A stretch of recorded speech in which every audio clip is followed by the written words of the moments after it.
Un saludo a todos los hermanos en esta noche que nos sintonizan. Sean bienvenidos en el nombre del Señor a este nuevo estudio de la palabra del Señor que estamos llevando a cabo. Con ayuda del Señor vamos a concluir esta noche estos 3 temas que hemos estado llevando a cabo sobre la vida, el ministerio y los escritos del apóstol San Pablo. Así es que trate de seguirnos y veamos qué es lo que el Señor nos quiere que aprendamos o que nos introduzcamos en el estudio en esta noche. Oremos antes de empezar. Padre bueno, te damos gracias por la bendición, la oportunidad que tenemos esta noche de abrir la palabra y de poder comprender, aprender algo de lo que está escrito, de tu misericordia, oh Padre bueno, a través de la vida y del ministerio de este siervo que tú levantaste hace casi 2000 años. En el nombre de Jesús te pido que nos ilumines, que nos ayudes y sea bendición para nuestras vidas. Amén. Así que, hermanos, vamos a empezar a leer y vamos a ver algunos versículos. No los vamos a leer todos porque son varios, pero con ayuda del Señor usted puede dedicarse después a leerlos, a estudiarlos y que sea de bendición. Aunque si hubiera alguna pregunta igual, puede hacerla. Con ayuda del Señor responderemos en otra ocasión. Así es que veamos lo que el Señor tiene. Entonces, hermanos, como ven acá, tenemos el mismo tema, el apóstol Pablo, el apóstol para los gentiles, parte número 3. Así es que podemos continuar y vamos a ver qué tenemos esta noche. Los tópicos que vamos a tratar de ver, así como digo rápidamente, en esta hora van a ser los viajes misioneros que se llaman, los viajes misioneros de Pablo, que en la Biblia habla en el libro de los Hechos, prácticamente 3 viajes, aunque algunos llaman el viaje que hizo a Roma, cuando iba prisionero, le llaman el viaje número 4. Nosotros no lo vamos a ver así, aunque podría ser, porque él lo usó más de 2 años para predicar el Evangelio. Pero veamos estos. Vamos a ver las iglesias que había en aquella época, en el primer siglo, aunque no todas establecidas por Pablo, pero sí ya establecidas de una u otra forma. Y vamos a ver el mensaje de Pablo en una forma rápida, general. La semana pasada había pensado hacerles una pregunta, pero se me fue. Así es que la voy a poner acá en la pantalla y vamos a ver cómo la respondemos en el transcurso de esta noche. Y la pregunta va de esta manera: de ¿qué o cuál cree usted que fue la iglesia de las que se menciona en el libro de los Hechos, en la cual Pablo utilizó como una iglesia local? Recordemos de que el ministerio de Pablo o el ministerio de cualquier siervo de Dios debe de estar establecido en un lugar. Hoy en día hay muchos predicadores, cantantes o hombres que llevan el evangelio de una u otra forma, pero muchos de ellos no les gusta pertenecer a ninguna iglesia. Ellos tienen su propio ministerio, que le llaman así, y eso es bastante dudoso, bastante dudoso. Cualquier siervo de Dios, aunque sea un gran evangelista, un gran predicador, pero debe estar sujeto a la autoridad de una iglesia local, de una iglesia establecida, a la cual él pueda responder por lo que está haciendo. Y entonces vemos que él respondía de una manera u otra a una iglesia local. Habían algunas iglesias comunes que mencionamos en el libro de los Hechos. Por ejemplo, he puesto la iglesia de Jerusalén, la iglesia de Tarso, la iglesia de Antioquía en Siria, o la iglesia de Éfeso. ¿Cuál de esas iglesias cree usted que Pablo utilizó como su iglesia local? La Biblia no lo dice claramente o directamente, pero podemos ver algunos indicios de ello. Ahora, comencemos con los viajes de Pablo.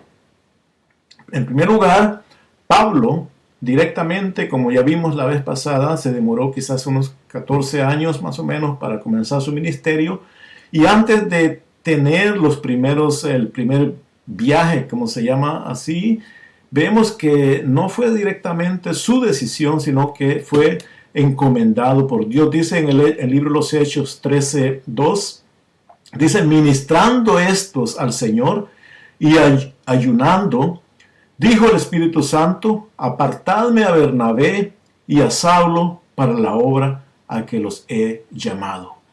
El Espíritu Santo, ellos habían permanecido en un lugar en la iglesia que estaba en Antioquía de Siria. Ahí estaban por mucho tiempo cuando Bernabé lo había ido a recoger desde Tarso. Se mantuvieron ahí en Antioquía de Siria. Y allí fue donde el Señor, a través del Espíritu Santo, dijo claramente que apartaran a Pablo y a Bernabé, o a Bernabé y a Saulo, como dice acá, para esa obra a la que había sido llamado. Entonces, allí cuando sucedió eso, fue prácticamente cuando ellos comenzaron a viajar por la primera oportunidad. El primer viaje duró cerca de 2 años. Posiblemente fue en el año 48, el 49 o 47, 48. Y se narra todo lo que sucedió en ese viaje. Lo podemos encontrar en los capítulos 13 al capítulo 14 y versículo 26 del libro de los Hechos. Prácticamente 2 capítulos narran los eventos que acontecieron en ese viaje primero de Pablo. Entonces, si nosotros vemos acá en este mapa, voy a tratar de ir rápido. Este es un mapa moderno, que lo bajé de la internet. Es una copia de un mapa moderno normal, ampliado, en el cual podemos ver toda esa región en la cual Pablo y Bernabé se movieron en el primer viaje misionero. Los nombres que aparecen acá obviamente son nombres modernos, aunque algunos se parecen. Mas sin embargo, en el libro de los Hechos, ahí encontramos los otros nombres. Entonces, para comenzar, ellos, como vimos allí, el Señor, a través del Espíritu Santo, los escogió en ese lugar que ya sale, como es aquí en la iglesia de Antioquía de Siria. De Antioquía dice la Biblia que se movieron para la ciudad de Seleucia. En Seleucia, ellos, en capítulo 13, versículo 4 de Hechos, allí es un puerto, y de ese puerto ellos se embarcaron y llegaron hasta el país o la isla de Chipre. Allí desembarcaron y estuvieron en la ciudad de Salamina, como dice en el capítulo 13 y versículo 5.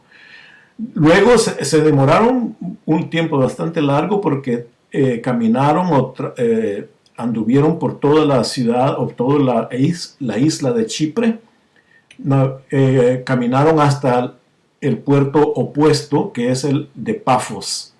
Allí en Pafos, si usted lee capítulo 13, versículo 6, allí vemos eventos que se dieron, como salió aquel mago que quería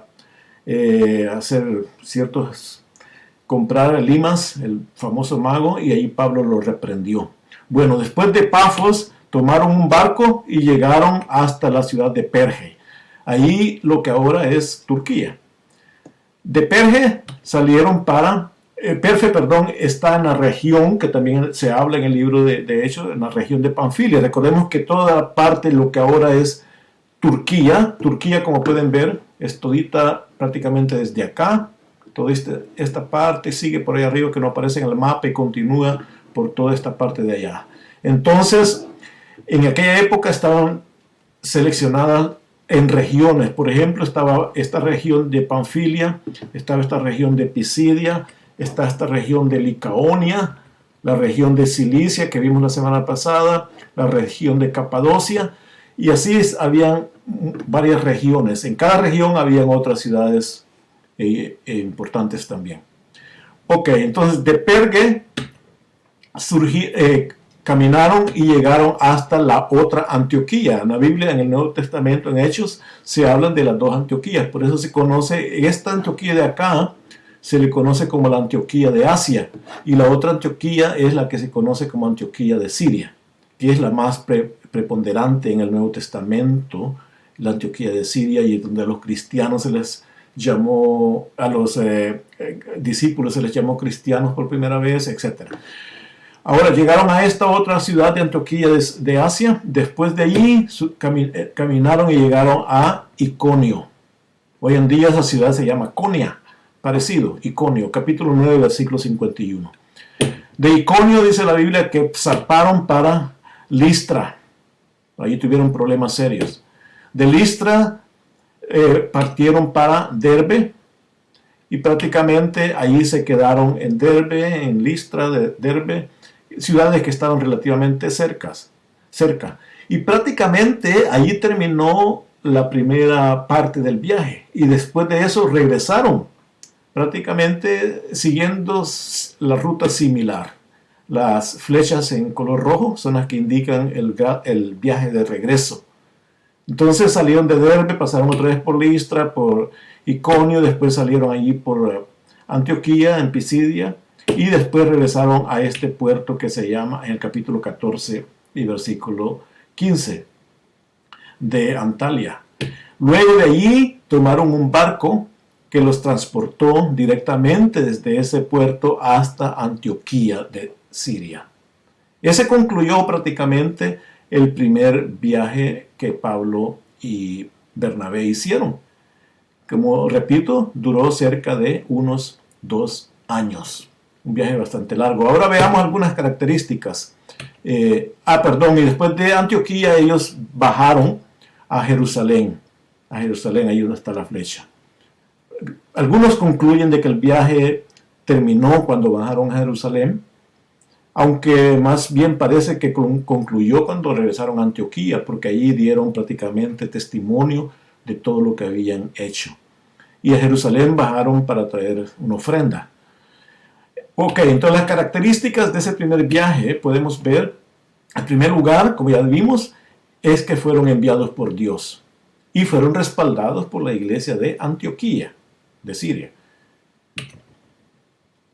Segundo, la oposición del mago, como ya dije, allí cuando llegaron en Chipre, antes de dejar Chipre, el mago famoso Bar Jesús o Elimas, como dice la Biblia, el capítulo 13 y versículo 11 de los Hechos. Luego, otra característica importante, que los querían coronar. Después de haber sanado a un paralítico, los querían coronar a ellos como dioses, que decían que era uno de los Zeus. Entonces les daban, y ellos se enojaron, porque ellos decían que ellos no eran dioses, obviamente, lógico. Entonces ahí vemos como ellos recibieron de todo. Por un lado, oposición, por otro lado, los trataron excelentemente, los quisieron hacer como héroes, como dioses, y por otro lado, fueron casi dejados por muertos, como dice ahí en la ciudad de Listra, que fueron apedreados y dejados como muertos. Es decir, de todo vivieron los apóstoles. También nos dice la Biblia que ellos en el viaje primero, cuando regresaron, después de haber sido apedreados y todo eso, que regresaron prácticamente por las mismas iglesias, y lo que hicieron era establecer ancianos en las iglesias. Esa fue una de las bendiciones o de las quizás aspectos más significativos que ayudó a que esas iglesias pudieran continuar un ministerio sano, porque habían sido establecidos ancianos en cada una de esas iglesias. Estos son algunos de los detalles en una forma general de lo que ocurrió en el primer viaje misionero de Pablo. ¿Cuánta distancia caminaron o navegaron? Fue aproximadamente unos 3,000 kilómetros la distancia que ellos tuvieron que viajar, ya sea por tierra o por agua. Una distancia larga si la vemos en aquellos días. Así es que esa fue una bendición grande. Ahora, el segundo viaje misionero, aquí solamente he querido copiar un mapa porque nos demoraría mucho tiempo si empezamos a ubicarle como en el otro mapa todas las flechas. Ellos estaban en Jerusalén y Pablo decidió ir a revisitar. Prácticamente esa fue la idea que él tuvo, de visitar de nuevo a las iglesias que habían establecido. Entonces se fueron para Antioquía y allí se organizó con Bernabé, supuestamente, que iban a ir juntos. Pero allí hubo una discusión bastante interesante y entonces Pablo y Silas tuvieron que salir. Es decir, en esa región de Antioquía, si nosotros vemos, creo que es el capítulo 15 del libro de los Hechos, donde se narra el argumento que Pablo tuvo con Bernabé. Ahí vemos que ambos eran hombres normales, por decir así, pero su intención siempre fue poner por delante la obra de Dios. Bernabé tenía un sobrino, Juan Marcos, que se llamaba, o otros dicen que era primo, bueno, era pariente, el cual en el primer viaje había ido con Pablo y con Bernabé. Pero este joven, después de haber llegado a Chipre y haber pasado por todo eso, todos los problemas, después de llegar a Pergue en el primer viaje, Juan Marcos se les desapareció, se les fue de regreso. Entonces, ya en este segundo viaje, unos 2 años más tarde, Bernabé decide que los acompañe el joven Juan Marcos otra vez, pero el apóstol Pablo estaba bastante indignado con la actitud del joven, y por lo tanto se discutió con Bernabé a tal grado de que allí se separaron. Pablo y Bernabé se separaron, y Pablo tomó a Silvano, o Silas, como también se conoce, en su viaje, y Bernabé tuvo otra, la Biblia no nos narra qué pasó, pero él siguió obviamente con su ministerio en diferente forma. Entonces Pablo partió con Silas y otros hermanos de Antioquía y fueron precisamente también enviados prácticamente por Antioquía. Oraron por ellos y los mandaron en nombre del Señor, y Pablo se fue por tierra. Por tierra, dice la palabra del Señor, acá, llegó a Tarso, a las iglesias que estaban en esa región, llegó a las iglesias donde habían estado anteriormente, en Derbe, etc. Entonces Pablo en realidad no tenía un itinerario completo, es decir, que él no había hecho hacer un booking en la agencia, ¿no? Y decir voy a ir a tal ciudad y a tal ciudad. No, él sabía que iba a llegar a esas ciudades, y especialmente las que ya estaban establecidas. Pero el Señor tenía otras intenciones. El Señor tenía otros planes. Bueno, llegaron a Listra, Iconio, Antioquía de Pisidia, o decir de Asia, y llegaron por allá, por estas regiones de Troas. Y si usted recuerda, en esa región Pablo tuvo una visión de un hombre macedonio que lo invitaba y que fuera donde ellos. Entonces Pablo comprendió que esa era una visión de Dios, por lo tanto extendió su viaje no solamente de Asia, donde él estaba acá, sino que ya se metió a Europa y llegó a Filipos, donde se escribe donde está la iglesia que se llama la carta que tenemos a los filipenses. Llegó y luego llegó a esta región que es Macedonia. Después de allí pasó por la iglesia, la ciudad donde está después la iglesia de Tesalónica, pasó por Berea y finalmente llegó a Atenas, completando su viaje en Corinto.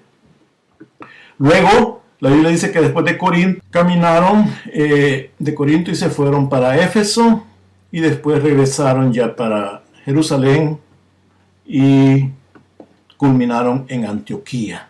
Prácticamente ese fue el viaje de Pablo. Veamos algunas características del segundo viaje, puntos sobresalientes del segundo viaje de Pablo.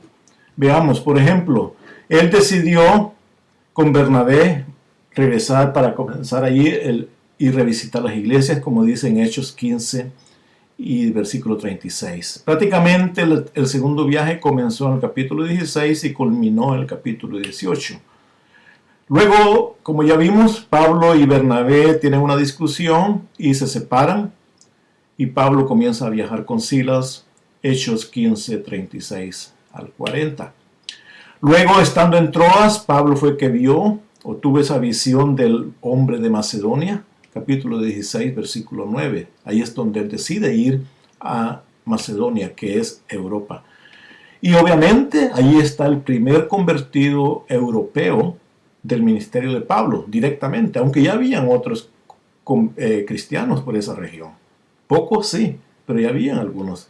Entonces dice el capítulo 16, versículo 14, de Hechos: entonces una mujer llamada Lidia, vendedora de púrpura, de la ciudad de Tiatira, que adoraba a Dios, es decir, que tenía cierto temor de Dios. Ella estaba oyendo y el Señor abrió el corazón de ella para que estuviese atenta a lo que Pablo decía. Y vemos más adelante, si usted continúa leyendo, cómo ella fue con su familia prácticamente los primeros convertidos en Europa, que fue en Macedonia. Luego, Pablo, conocemos nosotros el famoso caso del carcelero de Filipo, que se está narrado en el capítulo 16, versículo 23. Cuando ellos llegaron a Filipo, a la ciudad de Filipo, ahí cerca de Macedonia, ellos fueron encarcelados, fueron azotados y fueron puestos en la prisión. Y allí vemos cómo ellos cantaban, cantos. Pablo y Silas dice que cantaban, aquí dice el versículo 25, y entonces sobrevino de repente un gran terremoto, de manera que los cimientos de la cárcel se sacudían, y al instante se abrieron todas las puertas y las cadenas de todos se soltaron. Ahí vemos cómo llevó esto a la conversión del carcelero de Filipo, que se conoce. Entonces, ¿cuánto viajaron en este segundo viaje? Cerca de unos 5,000 kilómetros. Estamos hablando de distancias tremendamente grandes para el viaje aún moderno, y no digamos en aquella época. Entonces, el segundo viaje. Luego vemos el tercer viaje del capítulo del 18 al 21. El tercer viaje también fue bastante parecido al viaje número 2, en el cual también Pablo y los demás que iban con él viajaron de Antioquía igual. Ahora, antes de continuar, si usted puede ver todos los viajes que Pablo hacía, o el ministerio cuando lo comenzó, y decisiones que él tomaba, las tomaba aquí en esta región de Antioquía. Por eso es que la pregunta que hacía al principio, ¿cuál era la iglesia que Pablo podía llamar su iglesia local? Y se cree que fue la iglesia de Antioquía. No fue la de Jerusalén directamente, aunque él respondía y él consideraba a los apóstoles que estaban en Jerusalén como hombres respetados, y él viajaba a Jerusalén, llevaba ofrendas, y al mismo tiempo hacía preguntas a Pedro y a los otros apóstoles, respetando grandemente la iglesia en Jerusalén. Pero él, en su ministerio, en su vida prácticamente, él se desarrolló bastante aquí en Antioquía. Por eso se cree que esta era la iglesia que él consideraba su iglesia local, y de allí salía y allí regresaba en la mayoría de los casos. Luego, el tercer viaje, obviamente salió de allí, se fue por tierra, llegó otra vez donde él había nacido, Tarso, llegó por las iglesias que habían estado establecidas, donde habían ancianos, Derbe, Iconio, la otra Antioquía, y llegó a la ciudad de Colosas, donde está la iglesia de Colosenses, y así sucesivamente llegó a Éfeso. Éfeso en esta oportunidad se convirtió quizás uno de los lugares céntricos, que estuvo un periodo de tiempo bastante largo.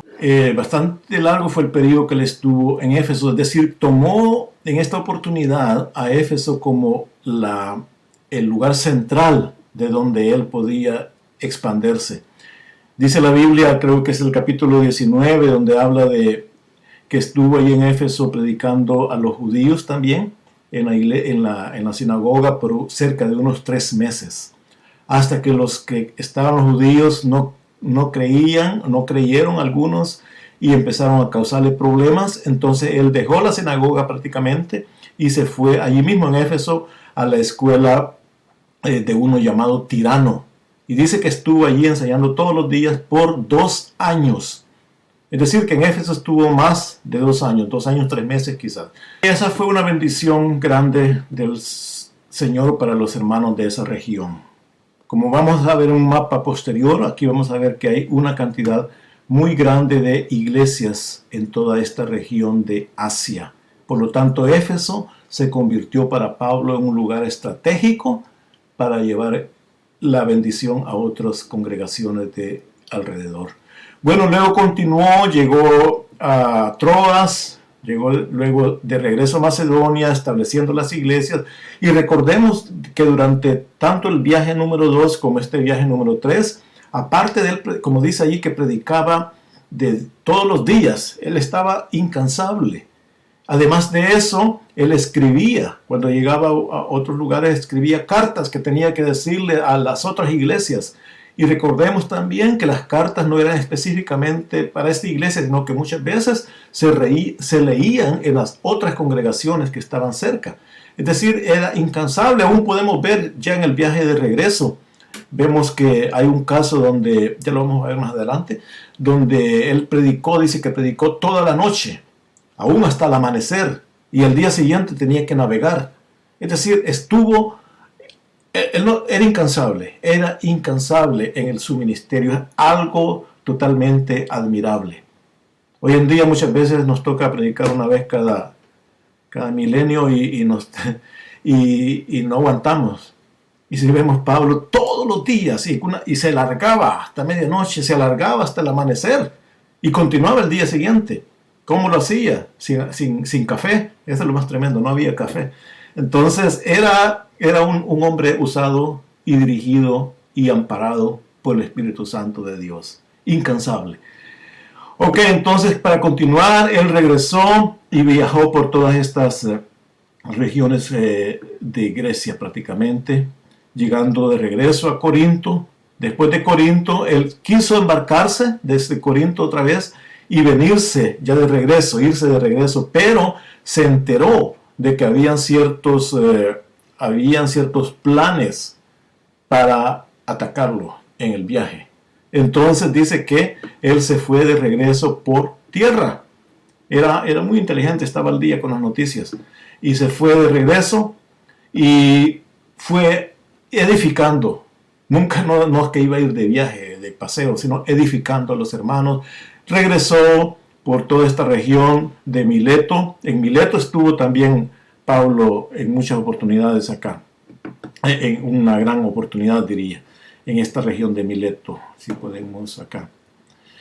Y de allí, obviamente, continuó su viaje, se embarcó y terminó en Fenicia, o en Tiro, que es lo que conocemos hoy en día, el Líbano. De allí regresó a Jerusalén, donde fue capturado. Prácticamente, diríamos, esa fue la rutina del viaje número 3, o viaje final de Pablo. Veamos algunas características rápidas, sobresalientes. Uno, Pablo estuvo en Éfeso, como vimos, ya un poco más de 2 años. Continuamos, los hijos del tal Esceva, no sé si ustedes recuerdan, que querían sacar un demonio en el nombre de Jesús, el que predicaba Pablo, y el demonio se burló de ellos. Es decir, ahí todo eso sucedió durante el viaje número 3 de Pablo. Otro viaje muy importante, dice que la Biblia, que en capítulo 19 y versículo 19, ahí nos habla de que habían estos magos que al ver todo el milagro que Dios había hecho, como quemaron delante, dice que el versículo 19, asimismo muchos de los que habían practicado la magia trajeron los libros y los quemaron delante de todos, y hecha la cuenta de su precio, hallaron que era 50,000 piezas de plata. Como algunos han hecho cálculos, depende de qué tipo de piezas de plata, pero algunos han llegado a calcular unos 3 millones de dólares. Si fue ese tipo de piezas de plata que se conocen hoy en día, que existían. 50,000 piezas. Entonces el número de libros que quemaron los brujos, los magos, fue una cantidad grande, porque se habían convertido de sus malos caminos. Todo eso sucedió en el viaje número 3. Otro aspecto importante es que también normalmente hablamos de Pablo o de Silas o de Bernabé, pero hay muchos otros hombres y siervos de Dios y aún mujeres de Dios que fueron parte del ministerio cuando Pablo anduvo. En el capítulo 20, versículo 4, dice que le acompañaron hasta Asia. Sópater de Berea, llegó de Berea y estuvo con él. Aristarco y Segundo de Tesalónica, Gallo de Derbe y Timoteo, y de Asia, Tíquico y Trófimo. Prácticamente, si vemos, creo que son unos 50 nombres que se mencionan allí en el libro de los Hechos, más o menos, de todos los hombres y mujeres que anduvieron de una u otra forma involucrados en el ministerio. Y por eso todas estas iglesias, como vemos, la mayoría ya estaban establecidas cuando Pablo llegó a reedificarlas o a organizarlas. Sin embargo, muchos de estos eran los hermanos o los hombres o las personas que estaban encargadas o ancianos de estas iglesias. Es decir, la misericordia de Dios fue muy grande para el pueblo. Vemos en el libro, en el capítulo 20, versículo 9, donde les decía de que Pablo estuvo predicando y este joven Eutico que estaba sentado a la ventana y se cayó, se quedó dormido y se cayó.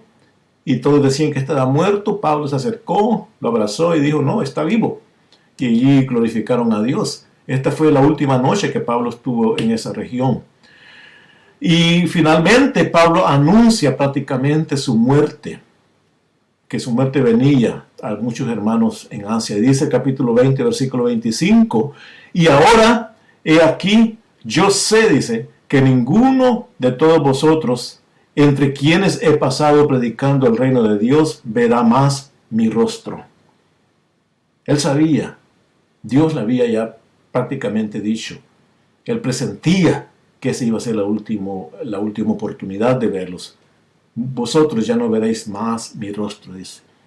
Entonces el versículo 37 dice, hubo gran llanto de todos, y echándose al cuello de Pablo, le besaban, doliéndose en gran manera por la palabra que dijo, de que no verían más su rostro, y le acompañaron al barco. Esa fue la despedida que tuvo contra todos esos queridos hermanos en esa región de Asia. Fue tremendo, pero tuvo que ser así. Y finalmente vemos acá que en todo ese viaje fueron unos 5.400 kilómetros que viajaron, el viaje número 3. Y como mencionamos, me parece en la vez anterior, o en la primera semana, que en todo su ministerio Pablo viajó más de 15.000 kilómetros, distancia extremadamente grande, sobre todo en aquella época. Un gran siervo misionero de Dios. En este otro mapa que vemos acá, rápidamente, solo para mencionar, todo lo que está en rojo era lo que en el primer siglo, en la época de Pablo, comprendía el imperio romano. Todo lo que está en rojo, y especialmente en el caso de Pablo, él se movió estableciendo iglesias en toda esta región de Asia, llegó aquí parte de Europa, de Grecia, y terminó en Roma. Entonces, una forma general. Si ahora vemos acá, las iglesias que estaban en el primer siglo, en la época de Pablo, no todas establecidas o no todas quizás visitadas por Pablo, pero sin embargo eran las siguientes. Podemos ver acá, y lo voy haciendo en el orden que están las cartas escritas. La carta de los romanos no aparece acá porque no me aparece Roma, está un poco más hacia este lado. Por lo tanto, no puse la carta de Roma, pero las demás iglesias las pongo acá dependiendo de las cartas. Corintios, la primera. Después encontramos los Gálatas, que estaba en esta región central de Turquía hoy en día, Galacia. Dos iglesias importantes donde Pablo les escribió cartas. La otra, la famosa carta a Éfeso. Si vemos acá, son 3 puntos totalmente distantes, de Corinto a Éfeso a Galacia. Luego tenemos la otra carta a Filipos, que ya más al norte. Ahí está la otra de Colosenses, cerca de Éfeso, en Colosas. Luego tenemos Tesalonicenses, prácticamente las dos cartas de los tesalonicenses, está cerca de Filipos.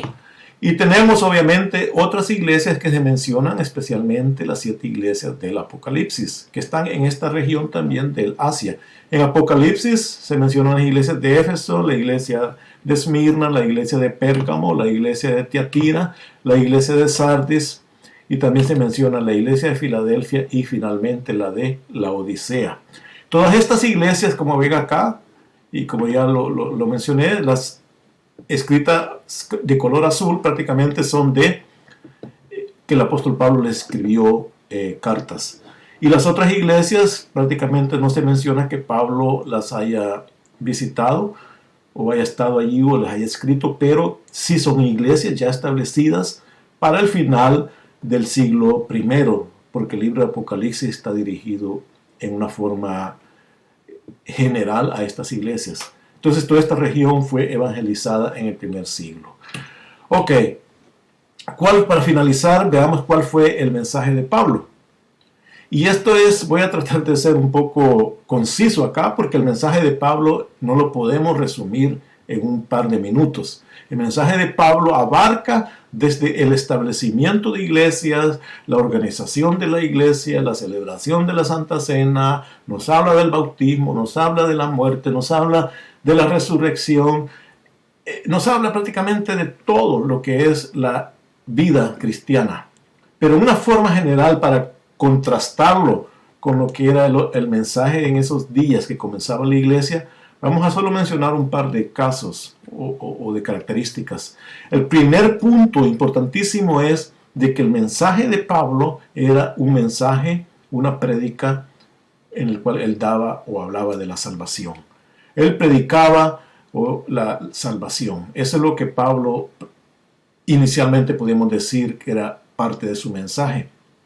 Y para predicar esa salvación, lo que Pablo hizo fue mencionar o demostrar que ese Dios que él predicaba era un Dios justo que no iba a condenar o a salvar injustamente, o no iba a salvar al pecador, tampoco iba a condenar al que había sido perdonado.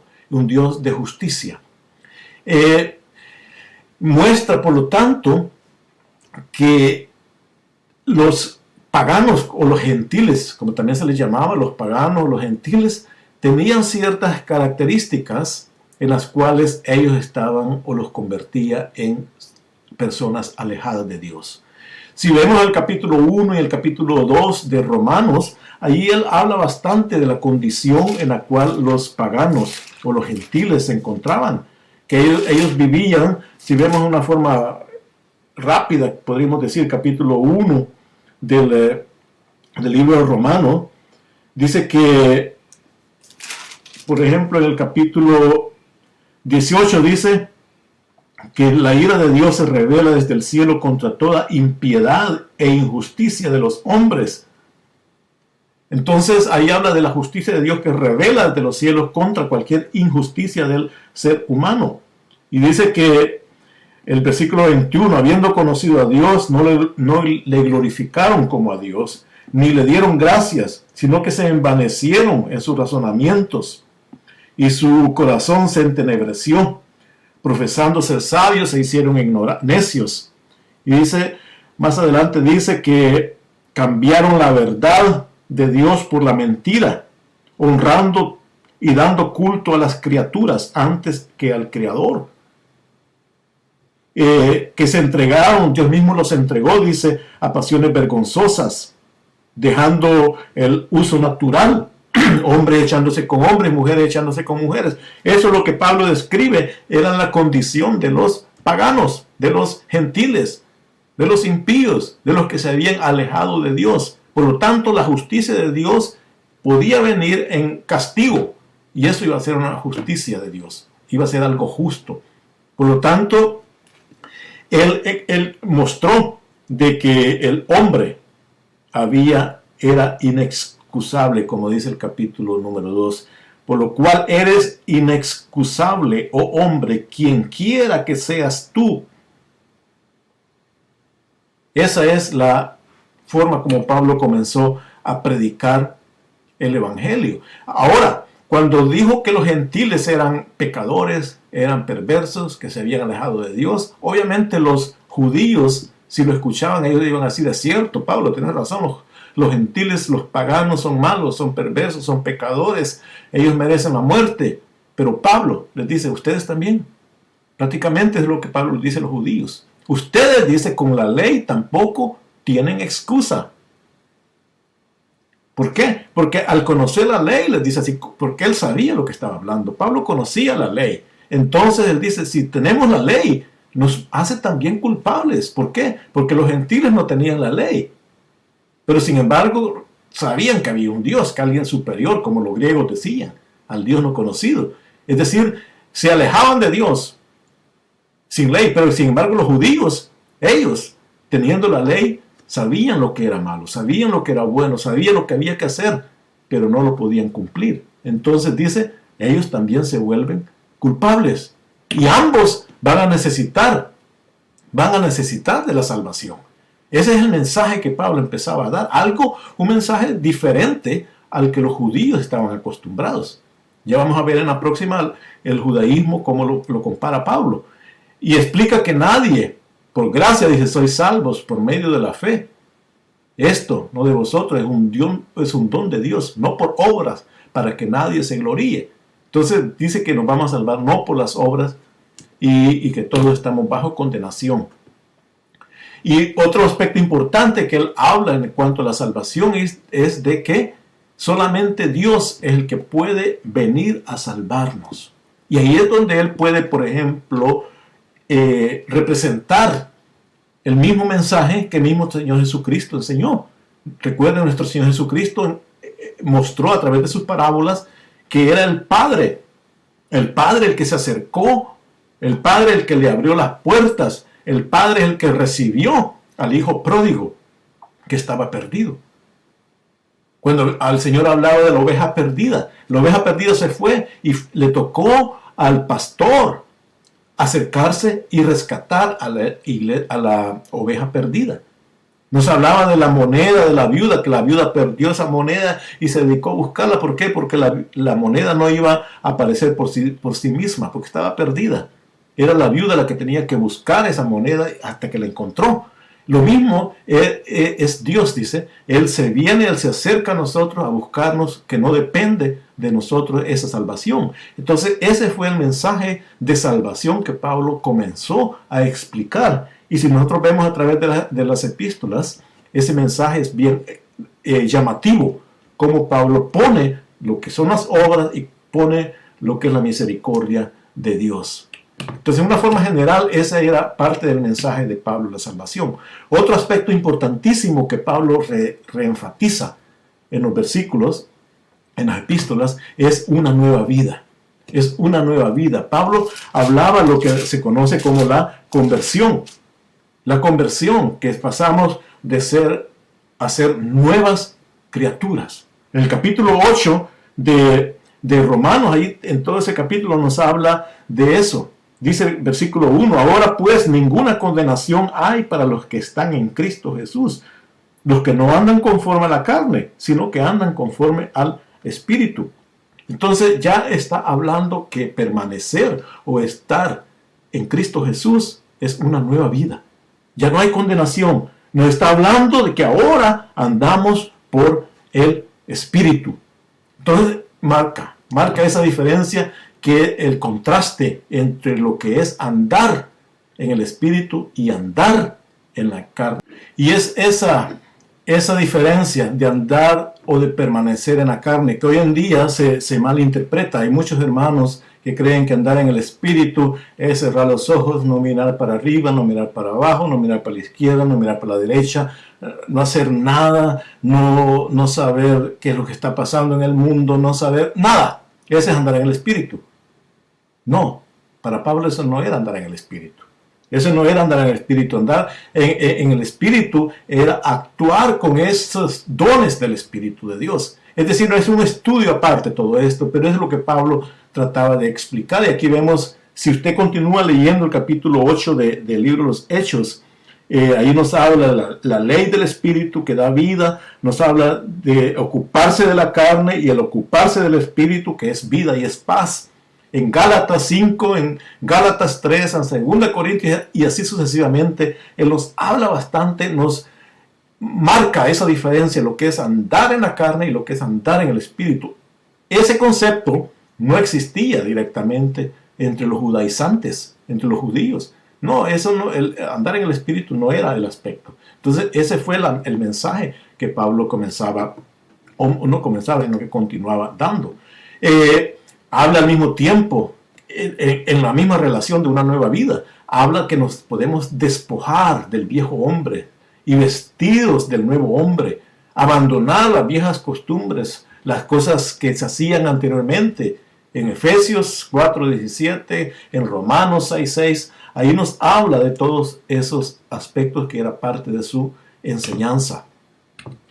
Y en relación al judaísmo, en una forma rápida también quiero mostrar de que obviamente cuando se convirtieron los discípulos de nuestro Señor Jesucristo, ellos eran judíos. Pablo mismo cuando se convirtió, él era judío. La mayoría de los que comenzaron las iglesias eran judíos. Entonces cuando ellos se convirtieron, ellos seguían practicando, seguían haciendo las prácticas de la ley, porque esa era parte de lo que ellos eran. Entonces muchos de esos lo que hicieron fue ver el cristianismo como una conclusión final del judaísmo. Para ellos ser cristiano era como el clímax de haber sido judío. ¿Por qué digo eso? Porque para ellos el ser judío era un nacionalismo. Si nosotros vemos, ningún otro pueblo podía ser judío. Entonces para ellos ser judío, y tenían razón obviamente, porque Dios había hecho un pacto, que los había llamado, les había dado una tierra que fluía leche y miel, los había puesto allí, les había dado una ley, les había dado profetas, es decir, tenían todo para ellos, y no eran los otros pueblos los beneficiados, sino que eran los judíos. Entonces para ellos, el plan que Dios tenía era que les iba a mandar un Mesías, y ese Mesías, que iba a ser judío también, según ellos, iba a deshacerse de todos los otros líderes mundiales, de los otros gobiernos, de los otros imperios, en este caso del imperio romano. Entonces ellos creían que ese Mesías los iba a destruir los imperios romanos, y ese Mesías iba a establecer un reino en esta tierra, ese reino que iba a ser un reino de los judíos, y ellos iban a ser prácticamente los que iban a estar sobre el resto de las otras naciones. Entonces para ellos ser judío era un nacionalismo, por lo tanto la ley era una forma de distinguirse del resto de los pueblos, y nadie podía ser autorizado prácticamente a cumplir la ley a no ser que se convirtiera en judío. Entonces, y por eso obviamente rechazaron a Jesús, porque Jesús no era ese Mesías que ellos comprendían que debería de haber sido, ese líder político. Más sin embargo, los que aceptaron a Jesús, a pesar de ser judíos, ellos comprendieron de que este Jesús sí era el Mesías. Aunque ellos no comprendían cómo es posible que este Mesías iba a morir. No entendemos, pero sí creemos que él era el Mesías. Entonces, poco a poco, después que el Señor resucitó, los ojos se les abrieron. Y después, cuando dice la Biblia que el Espíritu Santo vino sobre ellos en Pentecostés, allí comenzaron a comprender más cuál era el plan de Dios. Pero, sin embargo, por ser judíos de naturaleza, de nación, de nacionalismo, ellos todavía practicaban algunos aspectos que estaban acostumbrados a hacer. Por ejemplo, la circuncisión, guardar ciertos días, ciertas festividades, hacer todo eso de la ley, para ellos era todavía parte normal. Y como ciudadanos de Israel era quizás algo correcto para ellos. Es decir, Pablo conocía ambas cosas, que era ser judío y que era ser o vivir en la nueva revelación que él había recibido. Entonces, él sabía de que al practicar la ley,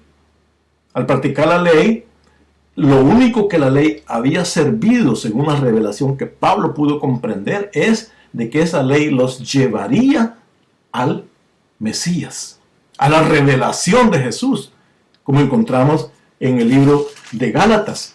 En el libro de Gálatas allí se menciona, voy a tratar de leerlo rápidamente, Gálatas capítulo 3, versículo 19 dice: entonces, ¿para qué sirve la ley? Fue añadida a causa de las transgresiones, hasta que viniese la simiente a quien fue hecha la promesa, y fue ordenada por medio de ángeles en mano de un mediador. Entonces, ¿para qué fue la ley? Dice, fue añadida a causa de las transgresiones hasta que viniese la simiente. Entonces, y después nos dice más adelante de que la ley fue dada como un ayo. El versículo, veamos acá el versículo 24 dice, de manera que la ley ha sido nuestro ayo para llevarnos a Cristo a fin de que fuésemos justificados por la fe. La ley fue un ayo. El ayo era el maestro o el que llevaba al niño a la escuela judía, el que agarraba al niño o el esclavo que agarraba al niño de la mano y lo llevaba a que fuera a aprender. Ese era el ayo. Entonces la ley ha sido, dice Pablo, fue nuestro ayo, fue nuestro guiador, fue nuestro, el que nos acarreaba y nos llevó de la mano hasta la revelación del Mesías. Ahora que ya tenemos el Mesías, entonces ahora podemos tener esta bendición. ¿Por qué? Porque la ley lo que nos ha dicho es que éramos pecadores y que no nos podíamos salvar. Habíamos que hacer rituales cada día, cada mes, cada año. Había que hacer cosas y no nos podíamos salvar. Eso es lo que prácticamente Pablo les dice, les muestra que son pecadores por la ley. La ley dice usted es malo y punto. Pero sin embargo Jesús dice que viene a darnos vida. Luego otro aspecto importante era que no era ese nacionalismo judío el que iba a marcar el reino de Dios. Porque ellos es lo que decían, que ese nacionalismo, donde el Mesías iba a venir, él iba a establecer su reino. Sino, el reino de Dios es diferente, no es solamente ya para los judíos, les hace mostrar. El último versículo de Hechos, capítulo 28, versículo 31, es el último versículo, dice, predicando el reino de Dios y enseñando acerca del Señor Jesucristo abiertamente y sin impedimento. Es decir, él predicó ya no el nacionalismo judío, sino el reino de Dios. Ese fue el mensaje que él pudo mostrar, a pesar de que él era judío. Por la ley y los profetas el Mesías vino a los judíos, pero ahora incluía a todos, a los judíos, a los gentiles, a los griegos, a los romanos, a todos. Veamos capítulo 3 de Romanos, si me permiten, rápidamente, versículos 29 y 30, dice, ¿es Dios solamente Dios de los judíos? ¿No es también Dios de los gentiles? Ciertamente, también de los gentiles, porque Dios es uno, y Él justificará por la fe a los de la circuncisión, y por medio de la fe a los de la incircuncisión. Es decir, Dios es uno, dice, por lo tanto es Dios de los gentiles y es Dios de los judíos. Pero dice, la forma como Él va a justificar a los dos, a los judíos y a los gentiles, va a ser una forma idéntica. Dice, Él justificará por la fe a los de la circuncisión, a los judíos, y por la fe a los de la incircuncisión, los que no judíos. Entonces, sea judío, sea no judío, tenga ley, no tenga ley, la forma única que puede ser justificado ahora es por la fe. No hay más.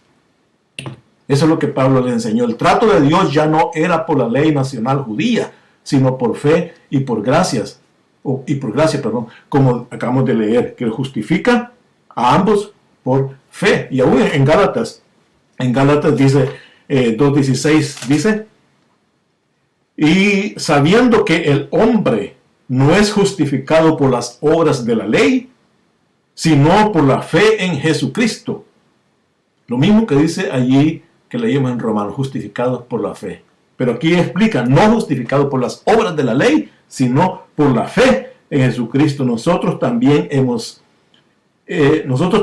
creído en Jesucristo para ser justificados por la fe en Cristo y no por las obras de la ley, o por cuanto por las obras de la ley nadie será justificado. Podemos verlo otra vez en Romanos 6:14. Es decir, estos son unos pequeños versículos que explican eso. Hay mucho más. Cada uno de estos temas es un estudio aparte. Pero eso es lo que Pablo decía. Es cierto, son judíos, recibieron la ley, pero ahora la ley nos llevó a Jesús. Y si habían judíos que no aceptaban a Jesús, entonces para ellos la ley no les había servido, porque no pudieron comprender al Mesías. Ahora, si los cristianos judíos querían practicar alguna de las obras de la ley, eso no los hacía mejores cristianos. Algunos de ellos practicaban, se circuncidaban todavía, muchos cristianos, pero eso no los hacía mejores seguidores de Cristo o mejores cristianos. Entonces, la buena nueva del Evangelio, como dice ahí, muestra de que es la fe la única, no es la ley, no es la circuncisión, no es imponerle a nadie que cumpla otras cosas, suficiente con creer. Eso es lo que el Pablo podía mostrarles a ellos. Y él deseaba en su corazón, dice, él deseaba, capítulo 9, versículo 3, de ahí mismo de Hechos, dice claramente ahí en Romanos 3, dice que él tenía un gran dolor, tengo gran tristeza y continuo dolor en mi corazón, porque deseara yo mismo ser anatema, separado de Cristo, por amor a mis hermanos, los que son mis parientes según la carne. Él deseaba de que los judíos fueran convertidos. Amén. Y vamos a dejar este aspecto rápido, porque se nos puede alargar demasiado el tema. Finalmente, él decía, el deseo de él era provocar a los judíos a celo. Este aspecto importante, él decía que la salvación que era para los judíos, pero ahora ha sido a los gentiles, cuando los judíos vean de que los gentiles también han sido abarcados por el amor de Dios, yo deseo, dice, que los judíos tengan celo, porque ven que los gentiles han sido bendecidos. Ahora lo que sucede hoy en día es lo contrario. Hay muchas iglesias, hay muchos cristianos que ellos sienten celo de los judíos y empiezan a practicar un montón de las cosas, tradiciones de los judíos. Eso no era así para Pablo. Era al contrario. Los judíos iban a ser celosos de los gentiles. Entonces no es que nosotros vamos a empezar a cumplir, a circuncidarse, a practicar cosas de la ley. No, porque somos justificados y vivimos por la fe. Simplemente. Y si no podemos ni cumplir con la fe, ¿cómo podrán con la ley? Esa es la misericordia de Dios. Y para terminar este aspecto del mensaje de Pablo, y aquí terminamos todo, vamos a hablar rápidamente de otro aspecto importante en el mensaje, y era la escatología de Pablo. Y, por ejemplo, él hablaba que en los últimos días iban a haber mucha apostasía en la iglesia, muchos hermanos iban a apostatar de la fe. Encontramos esos versículos que ustedes pueden ver allí en abundancia, y muchos más. Otro tema muy importantísimo que Pablo mencionó era el del rapto, que nuestro cuerpo, que no todos moriremos, sino que vamos a ser transformados, dice, incorruptibles, en un abrir y en un cerrar de ojos. Después dice, eso es en Corintios, en Tesalonicenses también, él habla que a la voz del arcángel vamos a ser arrebatados juntamente con ellos. Aquí nos habla, y en otros versículos más, da a comprender lo que es el arrebatamiento de la iglesia. Un tema muy preponderante en el mensaje de Pablo. Y otra parte del aspecto lo menciona mucho, habla del hijo de perdición, lo que nosotros conocemos ahora como el anticristo, el hombre de pecado, que también él lo comprende parecido, como lo mencionan los hombres en el Antiguo Testamento, por ejemplo, que se va a hacer llamar por Dios, va a hacer cosas como Dios, él va a se va a sentar en el templo, como decía Ezequiel también, se querrá llamarse Dios. Dios lo va a destruir va a matar con el soplo de sus labios. Entonces, comparación entre Tesalonicenses 2 y Daniel, Ezequiel, Isaías, eso Pablo menciona el aparecimiento prácticamente del anticristo. Entonces, esa es la teología de Pablo. Hermanos, rápidamente hemos hecho esto, hemos llevado estos temas, y finalmente puedo decir que todo lo que Pablo escribía, lo decía, dice que todo lo hacía para glorificar a Dios. Si vemos todos estos versículos, él hablaba en todo de a Dios sea la honra, la gloria por los siglos de los siglos. Eso es todo para honrar a Dios. Espero, hermano, y creo que me alargué demasiado esta tarde, pero espero que usted pueda ser bendecido con estos estudios que hemos llevado a cabo. Le damos gracias al Señor y que la paz de Dios sea con todos ustedes. Dios les bendiga.